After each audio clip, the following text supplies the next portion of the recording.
जी। वालेकुम सलाम। मोहतरम, आप किस जगह से आए हैं? हम तो नौशहरा से आए हैं। बेसिकली हमारा दारुल शामिला से हैं, लेकिन हम एक अजीम इस्लामिक यूनिवर्सिटी दारुल हाक़ानिया में तालीम हासिल कर रहे हैं, तो वहाँ से आए हैं। तो आज आप अपनी तालीम की तमाम तर मसरूफियात छोड़कर यहाँ पे मौलाना की कॉन्फ्रेंस में शिरकत के लिए पहुँच आए हैं। तमाम तर तालीमी मसरूफियात इसलिए छोड़ कर आए हैं कि साल में एक मरतबा या 2 साल बाद हमें एक मौका फराहम होता है, और इसमें हमारी बहुत बड़ी तरबियत होती है, और वो तरबियत हमारी आजकल नौजवानी की ज़रूरत है। तो उस नौजवानों को हम लेकर आके यहाँ बड़ों को बुला के उनसे हम उनको तरबियत दिलवाते हैं, और यही तरबियत जब आप अन्य इलाकों में जाते हैं वहाँ लोगों में मेहनत करते हैं ताकि हम अपना नज़रिया और अपनी सोच जो है लोगों को पहुँचा सकें। अच्छा, ये बताएं कि एक ये तासुर बड़ा आम है अब, चूँकि हर तरफ आप पूरे मुल्क में देख लें, आप दिन को रात को ख़बरें सुन रहे होंगे, हर तरफ जो है इमरान खान का बोलबाला है, सारे लोग उसी की बातें कर रहे हैं। तो आपको किस तरह से मौलाना साहब से आपको निस्बत हुई, मोहब्बत हुई और आप उनकी जमात में आए? हकीकत बताई जाए तो हमारे पास जो है ना न्यूज़ की ताकत है, और ना हमारे पास इलेक्ट्रॉनिक मीडिया है।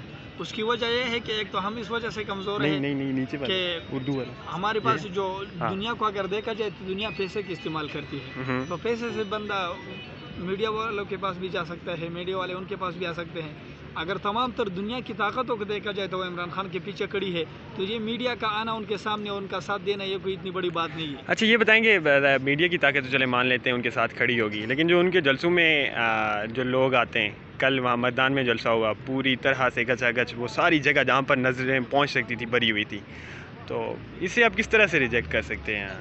भाईजान, मैं अगर आपको बताऊं तो उससे पहले जमीयत उलमा इस्लाम का जलसा हुआ है, और जलसे जमात उलमा इस्लाम के और पीटीआई के अगर जलसों को कंपेयर किया जाए तो इस वक्त भी सबसे बड़े जलसे जमीयत उलमा इस्लाम के हैं। लेकिन अगर इस वजह से आप देखेंगे कि लोग उनके जलसे में ज़्यादा आए हैं, तो ये एक गांव वाला माहौल होता है जहां जिस किसी का कोई भी जलसा हो, लोग जो है हर जलसे की तरफ उनका रुझान होता है और सारे लोग जाते हैं।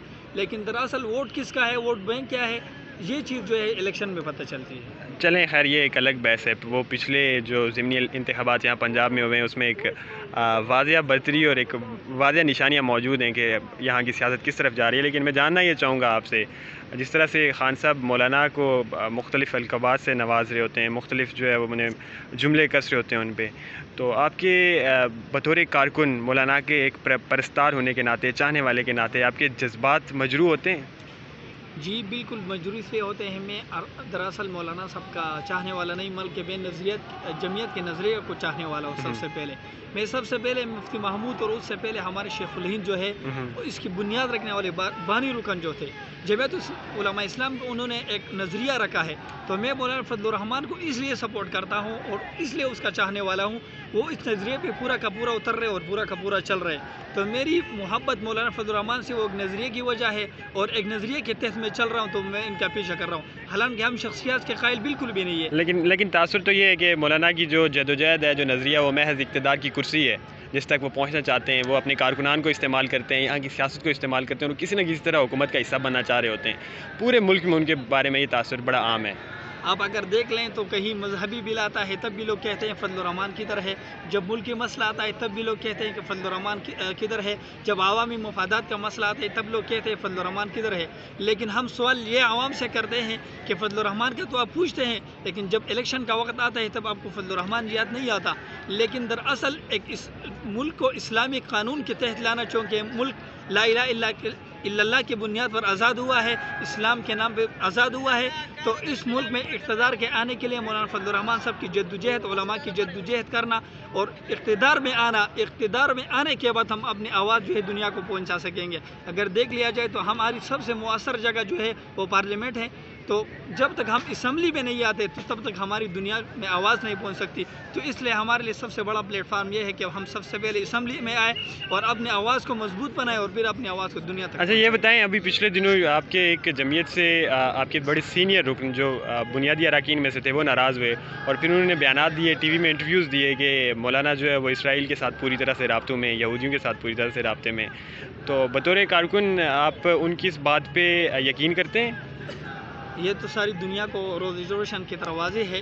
सारी दुनिया ने देख लिया है। फॉरेन फंडिंग केस से बाकायदा सबूतों के साथ ये साबित हो गया है कि इसराइल से भी इमरान खान को फंडिंग होती है और भारत से भी इसराइल को फंडिंग होती है और अमेरिकन شہری جو ہے انہوں نے بھی اسرائیل فنڈنگ کی ہے عمران خان کو، تو یہ ساری دنیا جانتی ہے کہ کون اسرائیل لابی ہے اور کون ان کے پیچھے کھڑا ہے اور کون کس کے پیچھے ہے، کون کس کے. باقی رہی یہ بات ہے کہ کون کیا کر رہا ہے اور مولانا صاحب اسرائیل کے ساتھ ہے یا نہیں، یہ تو محض الزامات کی بنیاد پر انکر. لیکن اگر ثبوت اور حقائق کے ساتھ دیکھا جائے تو اسی طرح یہ فنڈنگ جو ممنوع فنڈنگ اور فارن فنڈنگ جب آپ نے کیس سن لیا ہے تو الیکشن کمیشن نے ساری دنیا پر یہ واضح کر دیا کہ واقعی ان کے پیچھے یہودی لابی کھڑی ہے. اچھا، آپ ظاہر ایک نظریے کے فالو کرنے والے ہیں، جیسا کہ آپ نے ذکر بھی کیا. پوچھنا یہ چاہوں گا، کہا یہ جاتا ہے جو جمعیت کے کارکنان ہیں وہ اندھی تقلید کرنے والے ہیں، وہ حقائق کو نہیں مانتے، وہ محض شخصیت پرستی کرتے ہیں، کیا یہ درست ہے؟ ہر پارٹی میں لوگ ہوتے ہیں، کچھ ایجوکیٹڈ ہوتے ہیں، کچھ تعلیم یافتہ ہوتے ہیں، کچھ بلا وجہ جا رہے ہوتے ہیں. میں آپ کو بہت ساری انٹرویوز دکھاؤں گا پی ٹی آئی میں لوگوں کی، ان کو پتہ بھی نہیں ہوتا کہ ہم کیوں آئے ہیں. تو بھائی بہت کم لوگ ایسے ہیں جمعیت میں جو اس طرح ہوں گے کہ ان کو پتہ نہیں ہوگا، ان کی کم عمری کی وجہ سے نہیں ہوگا یا ان کی تعلیمی کی وجہ سے نہیں ہوگا. باقی جو لوگ جمعیت علماء اسلام کے ساتھ کھڑے ہیں وہ بالکل نظریے کے ساتھ کھڑے ہیں اور وہ پکے اور مرتے دم تک جمعیت علماء اسلام کے ساتھ ہر حالات میں ہوں گے انشاءاللہ. بہت شکریہ آپ کے وقت کا.